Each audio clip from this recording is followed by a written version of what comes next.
Well, good morning, Interbet fans, and welcome to the preview for the Vaal Classic this Thursday, the 24th of November. 22 pentrometer, 9 meter false rail, 700 meter mark.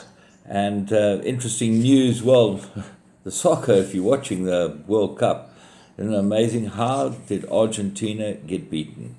It looked like they had so many chances, but it just looks like Di Maria and maybe even Messi are really on the way out. They weren't the flash that they used to be, and certainly Di Maria was very poor on the right-hand side. And I thought that the Saudi Arabia winning, it just shows you what can happen in sport, and that's the magic of sport and the magic of horse racing. We never know. So we look at this card and think to yourself, wow, how did they put this one together?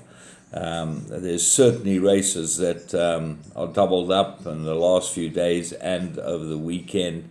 And if you're going to put in a card like this in the middle of the big season where you're getting horses ready for Summer Cup Day, you don't want to have graduation plates and these type of races in cards like this. Otherwise, you're not going to fill the fields, and the whole point is to fill the fields. So, you know, from my point of view, the programming needs a very serious look at, and certainly some of the handicapping decisions, which I'll point out in this race meeting, are a bit strange as well. But let's kick off with the first race as a maiden plate, 1200 meters. Warbonnet Creek, number one, improved last time, gets the draw, lots to like about him. I think he's got to go very well, this horse, because this is a bad field. You know, when you look at the two Stidolf runners, Smelting and Silk Garden, they've both got chances that they haven't really shown that much. The right horse has got to be Princess Ilaria. Ran a good, great race over the 4 days ago, or 6 days ago. Ran on the 18th, 24th, 6 days ago. And Vicky Lorena gets a ride. Gavin's wife claims 1.5. I think she's had rides before. She's a Barton horse. She should know how to ride a horse, and should go well. It looks like the one they've all got to beat. Tiz Magic gets blinkers in third run. That might be the big improver in the race. Have a close look at that. And Written and Sam didn't run too badly. So for me, I'm putting all four in the bipod, first leg of the bipod. Second race, merit-rated handicap, and we don't know if there are if these horses that ran a couple of days ago are going to be scratched or run. Crimson Princess ran 6 days ago. Got to be the one they've all got to beat. But at the weight, Opera Glass is the horse that might just upset the whole thing here at a big price.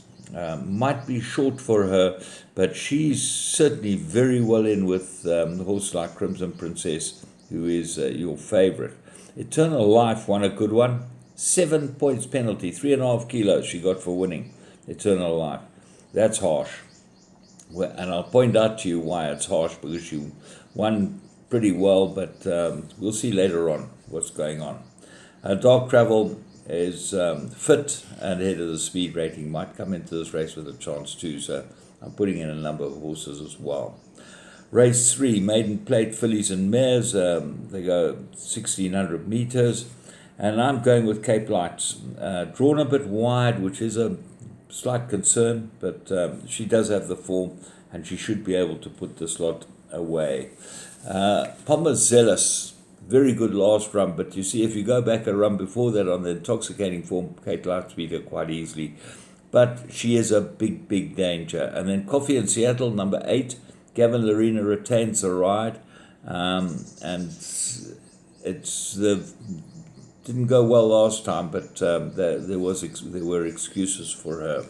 Auntie Pity Pat gets a half kilo over with Mark Kahn. Started favourite last time. We really liked her a lot. She was a bit disappointing, but she could come in on it as well. So they've all got to beat the Robbie Sage runner. That's Cape Lights. Race 4, middle stakes, 1,600. Well, what I mean is get this type of race. Scratching already, 9 runners. Willow's Wish, extremely hard to beat. To me, he's a banker. He's a course and distance winner. Look for big improvement. He's got the best speed rating. Got a lot to like about him. If you're looking for horses that can upset the apple cart, well, you don't know about Naval Guard. He's a new stable, and he comes back off a 4-month rest. Southern Star improved last, but he's got problems. Stormy Winter. Have a very close look at Stormy Winter. Loves the course and distance. The distance especially, the 1600 is absolutely up his alley. And David Nevenhuizen's done a good job with this one. And then at the bottom of the weights, Twin Turbo gets the blinkers. Have a close look at him too. But they've all got to beat Willow's Wish. Race 5, Middle Stakes, 1200 meters. And another race that's a bit thin on the top, but very difficult to work out. I'm going with Mercantour, drawn a bit wide, but third run after a rest, lots to like about it. Matsuyama's riding really well at the moment. Sound of Summer should be short for Follow Me, probably on the short side too. Dock of the Bay. Let's have a look at Dock of the Bay. Proved course and distance 2-1, 1 blinkers. Blinkers will improve this horse a lot. Dock of the Bay comes in with a huge chance in a race like this. Flower Bomb is your favorite. That's number 10. Will she get to 1200 meters? Only time will tell. And Chiavana, course and distance winner, got 6 points for winning last time. Now I'll point out the anomalies just now because you're going to see one horse that got 1 point, which is half a kilo for winning. Seemed very difficult to work out. Right, race 6, Graduation. Yeah, graduations. You won't put on a graduation 3 days before the Summer Cup. You're going to have a problem filling the race. And that's what happened. But it's quite competitive. Thunderstone looks like a big improver to me. He's a big price. Southern Skies won in a common canter and is your hot favorite. And probably quite well rated. Now, you see that Southern Skies got a rating of 98, won by 7. That's a big rating to give a horse. But it was a good time. The Mauritian, 0 from 4 after his debut win, but he drifted like a barge in the betting, so they couldn't have fancied him because it is a betting stable.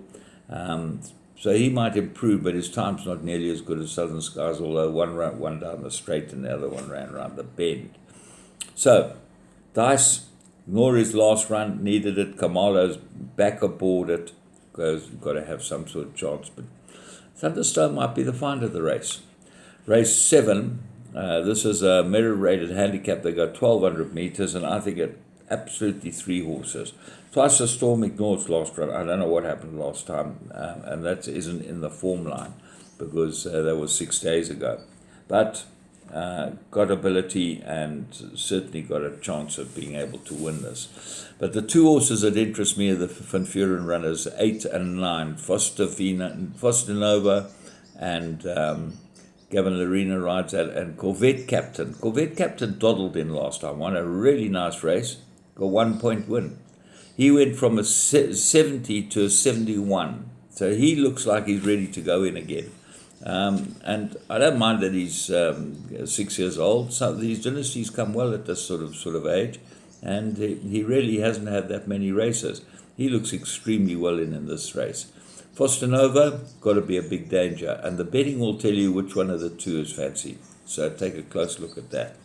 Race 8, 1200 meters. This is a merit-rated race, and Admiralty Arch is extremely difficult to look past. He's got the form.